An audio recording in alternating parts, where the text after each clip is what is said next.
എന്താ? ഒബ്ലാഞ്ചസ് ടെക്ലിപ്റ്റോസ്.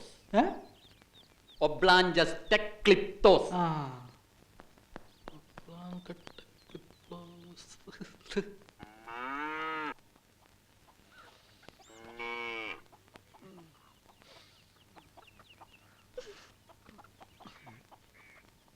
എന്താ എന്താ വേണ്ടേ? സുനന്ദേച്ചി ഇല്ലേ? എന്തിനിപ്പോ സുനന്ദേച്ചി? ശരി, എന്താ?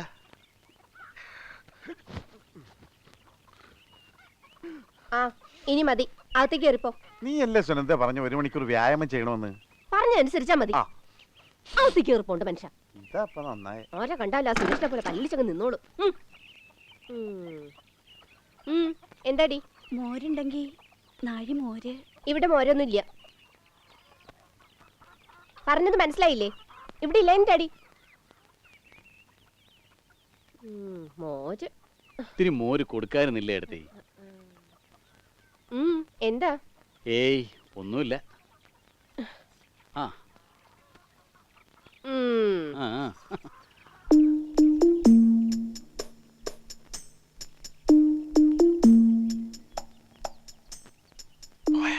ആരെടുത്തിയോ? അല്ല മോര്. ആ പോയി. സുനന്ദക്ക് ഇപ്പോഴത്തെ സംശയിക്കണല്ലോ, പെണ്ണുങ്ങൾ കണ്ടാ വിടുവോ? ഞാൻ നടക്കാൻ പോകുമ്പോ ഇടയ്ക്ക് കാണും. ആ പാടത്തിനടുത്ത വീട് ഒറ്റയ്ക്കാ ഒരു വീട്ടില് രാത്രി. ആ പാവം.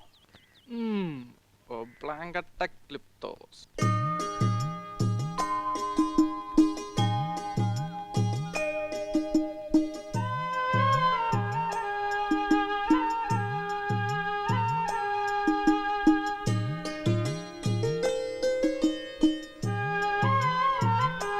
ഇതാ എവിടുത്തെ അറിയാനും? ഇവിടെ ജീവനുള്ള അരണ്യങ്ങളൊന്നുമില്ല അല്ലേ ചേച്ചി? ഇത് നീ ഇതുവഴി കാണിച്ചു തരട്ടെ.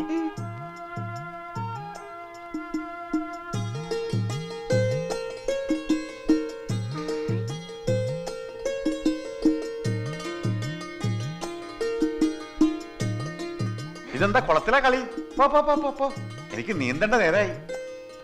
അയ്യോ, ഞങ്ങളുടെ അരണ്യങ്ങള്. അരയന്നങ്ങളാ? എവിടെ? ഓ, ഇതാണ് അരയന്നങ്ങൾ. ചെറിയച്ച, എന്താ ഇത്?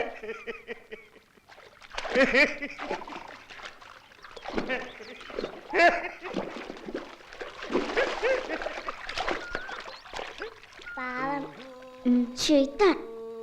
ഏലം ഏലം ഏലേലം. നീന്താൻ അറിയില്ല സാധനത്തിന്. ഹിപ്പോപ്പൊട്ടാമസിനെ പോലെ ഉണ്ട്. ആഹാ ആഹാ ഈഹി. ഒരു തമാശ ആയിട്ട് തരട്ടെ.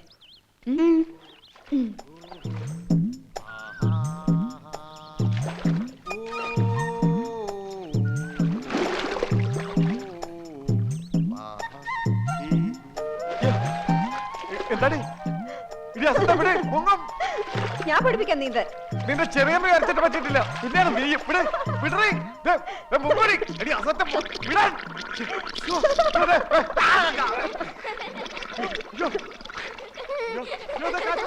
ഞാനിപ്പോ കാറ്റുപോളി. അയ്യോ അയ്യോ, ഓടി വന്നേ. അയ്യോ അറിയപ്പെടാത്ത ആളാണ്. അയ്യോ പത്തിട്ട് പിന്നെ പോയി. അയ്യോ ചത്തുപോകും. ഇത്തിരി വെള്ളം കുടിക്കട്ടെ, അപ്പൊ നീടാ പഠിച്ചോളൂ. ഒരുമ്പട്ടവളെ, എന്റെ ഗംഗേട്ടനെ നീ എന്താണ് ചെയ്തേ? ആളെ കൊല്ലാൻ നോക്കുന്നുണ്ട് നീ. നിന്നെ ഞാൻ അടിക്കരുതാളെ. ഇവളെന്താ ചെയ്തെന്ന് അറിഞ്ഞോ ഏട്ടാ? എന്റെ ഗംഗേട്ടനെ വെള്ളത്തിൽ മുക്കി കൊല്ലാൻ നോക്കി. നിലവിളി കേട്ട് ഞാൻ ഓടി ചെന്നില്ലായിരുന്നെങ്കിൽ ചത്തേനെ. ഞാനൊന്നും ചെയ്തില്ല, ട്യൂബിന് കാറ്റ് പോയതാ. കള്ളനെ പറയുന്നോടി. അടിക്കുകയാണെങ്കിൽ വടിയെടുത്ത് അടിക്കുക. ഇങ്ങനെ കുട്ടികളത്തല്ലേ? കുട്ടി ഇവളോ? ഇവളാരാ സാധനം ഏട്ടന് അറിയില്ല. അറിയാം, അവളെ അങ്ങനെ അടിക്കാൻ പറ്റില്ല. ഓ, ഏട്ടന് നോവിനുണ്ടല്ലേ? നോവും എല്ലാവർക്കും അറിയാത്. അത്ര വലിയ ദണ്ണുണ്ടെങ്കിൽ പിന്നെ പണ്ട് പറ്റിച്ചു പോയാടി. എന്നെ കൊണ്ടൊന്നും പറയിപ്പിക്കണ്ട. ഇങ്ങോട്ട് വാ മനുഷ്യ. ഇരുന്നോളൂ. എന്താടി ഉണ്ടായേ? ഞാനും ലച്ചും ചിന്നും കൂടെ അരയന്നങ്ങളെ ഉണ്ടാക്കി കളിക്കുമായിരുന്നു.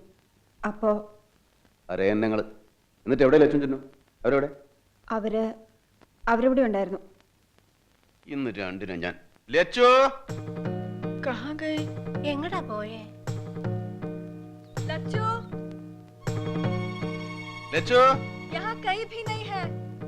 നീ വിഷമിക്കേണ്ട, അവർ ഇവിടെ എവിടെയെങ്കിലും കാണും. നീ അകത്ത് പോയി നോക്ക്. ചിന്നോ,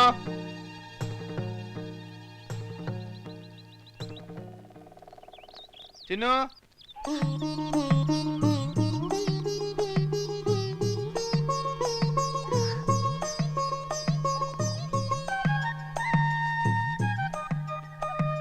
ചിന്നു.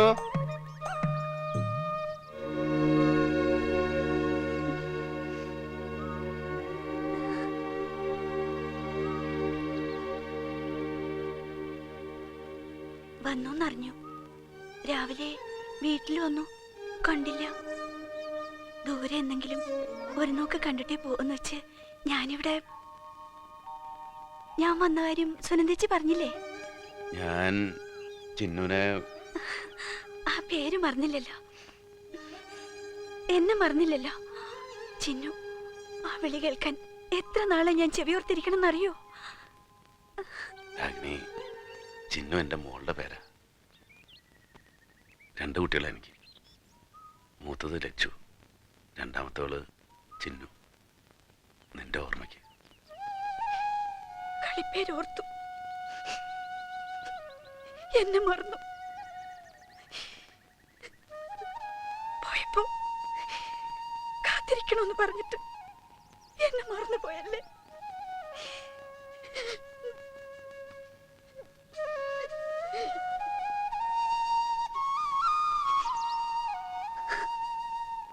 നീ ഇപ്പോഴും കാത്തിരിക്കാണ്. വരും, ചിന്നൊന്ന് വിളിക്കും. കാത്തിരിക്കാണ്.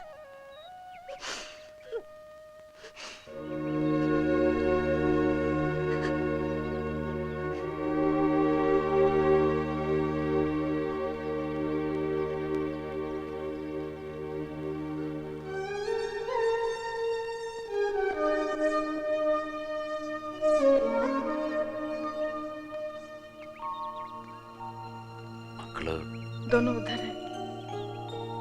वो രാഗിണി, ചിന്നു അവളുടെ പേരാണല്ലേ? ദാ കണ്ണു തുടയ്ക്ക.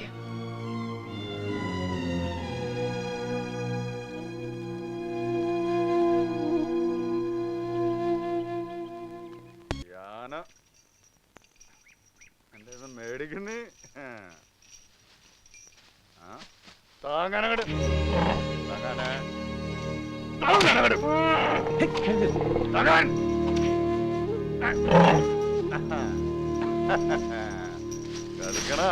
കളി കുറച്ച് കൂടണ്ട എനക്ക്. അതിനെങ്ങനെ ഇട്ട് തല്ലി ഇടങ്ങറാക്കല്ലേ എന്റെ സുമാര. എന്നാ താമെന്ന് ഓമനിച്ച് കൊണ്ടോടൂ. കയ്യും പോത്തല്ല, വലട്ടു ഒന്നേ. അവൻ വന്നിട്ട് നിങ്ങളെ വന്ന് കണ്ടില്ലേ? ആര്? നിങ്ങളുടെ പഴയ ചങ്ങാതി എന്നെ കുത്തിയിട്ട് പോയില്ലേ പൊട്ടി. എന്റെ സുഖു, ചെറുപ്പത്തിന്റെ തളപ്പിൽ എന്താ വേദാന്തൊന്നും വേണ്ട, നിങ്ങൾ അവന്റെ സൈഡേ നിക്കൂ. പക്ഷെ ഞാൻ വിടുവൊന്നുമില്ല അവനെ. ഇതായത് കണ്ടോ, കത്തി കയറിയ പാടാ. അത് ഞാൻ മറന്നു. 2 ദിവസത്തെ വേദന. എന്റെ ചങ്കി കുത്തിയതോ മറക്കണോ ഞാൻ? അത് വിങ്ങോ അറിയോ നിങ്ങക്ക്? ദേവി കല്യാണം കഴിഞ്ഞു ഭാര്യയും മക്കളൊക്കെ ആയിട്ട് വന്നിക്കണെന്ന് ഞാൻ പറഞ്ഞു കേട്ടെ. ഇനിയിപ്പോ രാഗിണി നിനക്ക് കേട്ടാലോ? കൊള്ളാം. സുമാരന്റെ അത്രക്ക് നാറിയ അവന് വേണ്ടാത്ത എനിക്കല്ലേ? എന്റെ പട്ടിക്ക് വേണ്ട, പട്ടിക്ക്. പക്ഷെ എന്റെ ജീവിതം തൊലച്ചതിന്റെ കണക്കവൻ പറയണം. അത് ഞാൻ പറയിപ്പിക്കും. കാലം മുഴുവൻ എന്നോട് കാട്ടിയാൻ അനുഭവിക്കണവള്. അമ്മയില്ലാത്ത നായിന്റെ മോള്.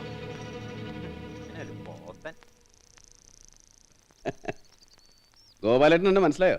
മനസ്സിലൊക്കെ ആ പോണോ ആരാന്നറിയോ? അറിയാം, അവനെ കണ്ടോണ്ടാ ഞാൻ ഇറങ്ങിയത്. എന്തിനെ? അവൻ തന്നെ തിരക്കിയാ നടക്കണ്. ഓഹോ, എന്നാ ഇപ്പൊ തന്നെ കണ്ടുകളയല്ലോ. ദേവി അവൻ പോട്ടെ, നീ ഇങ്ങോട്ട് വന്നേ, ഞാൻ പറയട്ടെ. എന്തിനിപ്പോ നാളത്തേക്കാക്കണേ? നീ പറഞ്ഞാ മതി, ഇങ്ങോട്ട് വരാൻ അങ്ങോട്ട് നടക്ക്. ഞാൻ മനഃപൂർവ്വം കുത്തിയൊന്നുമല്ല, എങ്ങനെയോ കൊണ്ടു. അതിനിപ്പോ എന്നോട് പകരം വീട്ടുന്നെങ്കിൽ വീട്ടിക്കോട്ടെ.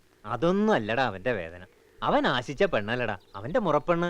ചെറുപ്പം മുതൽ സ്വന്തം എന്ന് വിചാരിച്ചു കൊണ്ടുവന്നിട്ട് അവള് വേറെ ഒരുത്തിനെ സ്നേഹിച്ച അവന് സഹിക്കോ? അത് കുട്ടിക്കാലത്തെ കാര്യമല്ലേ. 10-18 വർഷമായി ഞാൻ പോയിട്ട്. ഞാൻ പിന്നെ ഒരു കത്ത് പോലും വെച്ചിട്ടില്ല. പിന്നെന്താ?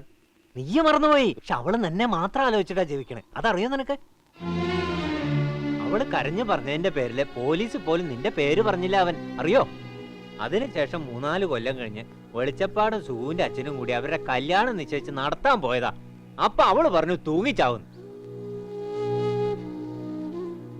എന്നാ അവനോട് വേറെ പെണ്ണും കെട്ടി സുഖമായിട്ട് ജീവിക്കാൻ ഞങ്ങൾ എല്ലാവരും മാറി മാറി പറഞ്ഞു. അവന് വേണ്ട. വെളിച്ചപ്പാട് ചത്തേ പിന്നെ അവളുടെ കാര്യങ്ങളൊക്കെ നോക്കി നടത്തുന്നത് അവനാ. എന്നാ അവളുടെ വീടിന്റെ മുറ്റത്ത് ചവിട്ടൂല്ല, അവളുടെ മുഖത്തൊക്കെ ഒരു അക്ഷരം മിണ്ടൂല്ല. എന്നാ അവളെ വെറുക്കോ അതുമില്ല. ഒരു പെണ്ണിന് വേണ്ടി ജീവിതം തൊലയ്ക്കവൻ. ആ കലി നിന്നോടല്ലാതെ പിന്നെ ആരോടാ അവൻ തീർക്കുക? ശരിയായിരിക്കാം, പക്ഷെ അറിഞ്ഞുകൊണ്ട് ഞാൻ എന്ത് തെറ്റാ ചെയ്തത്? അവള് ചെയ്തതാ തെറ്റ്. ഒന്ന്, എത്താത്ത പുളിങ്കൊമ്പിൽ പിടിക്കാൻ നോക്കി. പിന്നെ നിന്റെ വാക്കു വിശ്വസിച്ചു. നീ വരണേന് 2 ആഴ്ച മുമ്പ് ആടിനെ മേയ്ക്കാൻ വന്നപ്പോ ദാ ഇവിടെ വെച്ചെന്നെ ഞാൻ കണ്ടു. കൊറേ സംസാരിച്ചു. അന്നും പറഞ്ഞു അവൾക്കുറപ്പാ എന്നായാലും നീ വന്ന് അവളെ കൊണ്ടുപോകുന്നു.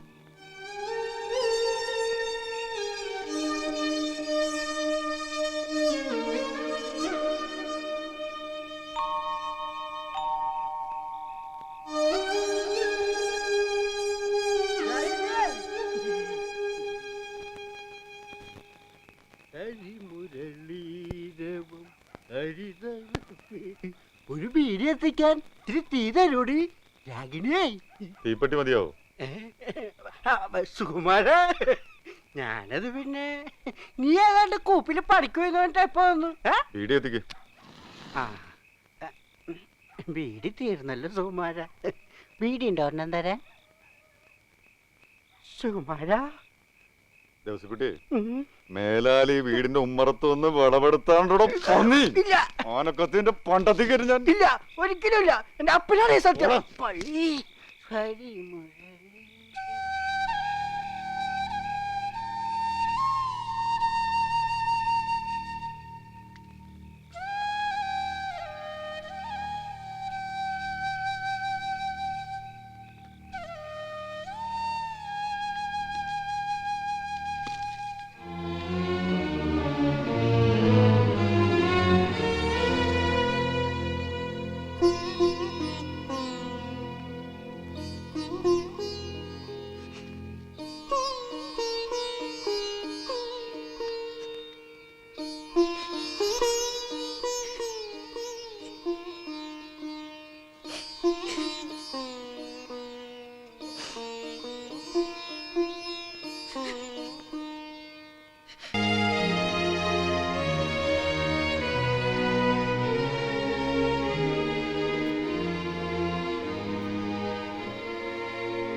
दिन से हमने ज्यादा बात नहीं किया.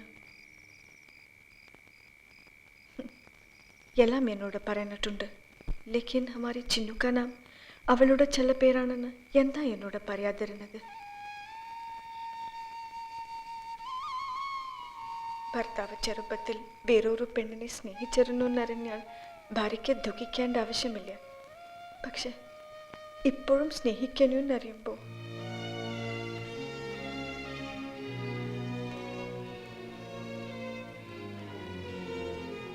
സീത, നീ വിചാരിക്കുന്നത് പോലെ സ്നേഹമല്ല എനിക്ക് അവളോട്. കുറ്റബോധം. അതെ, കുറ്റബോധം തന്നെ. പണ്ടെങ്ങോ പറഞ്ഞൊരു വാക്ക് ഞാൻ മറന്നു, അവൾ മറന്നില്ല. ഇന്നും കാത്തിരിക്കുകയാണ് എനിക്ക് വേണ്ടി. കണ്ടില്ല അറിഞ്ഞില്ല എന്നൊക്കെ നടിക്കാം, പക്ഷേ എന്തോ എനിക്കതിന് കഴിയുന്നില്ല. അവളെ കണ്ടോ? പിന്നെ ഇല്ല. കാണണം, കണ്ട് സംസാരിക്കണം, എല്ലാം പറഞ്ഞ് മനസ്സിലാക്കണം. എന്നിട്ട് നമുക്ക് തിരിച്ചു പോകണ്ടേ? നമുക്കൊരു വീടുണ്ട്, ജോലിയുണ്ട്, മക്കൾക്ക് സ്കൂളുണ്ട്. പോകണ്ടേ? പോണം. 1 2 3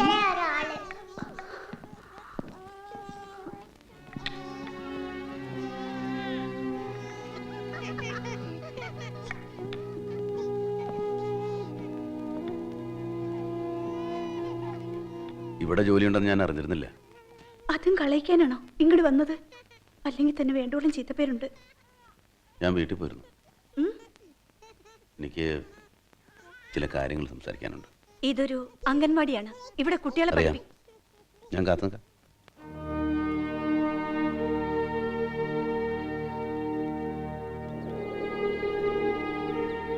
എന്തേലും സംസാരിക്കാനുള്ളത് ക്ഷമിക്കുമെന്ന് പറയണം, അല്ലെങ്കിൽ മറക്കുന്നു അല്ലേ?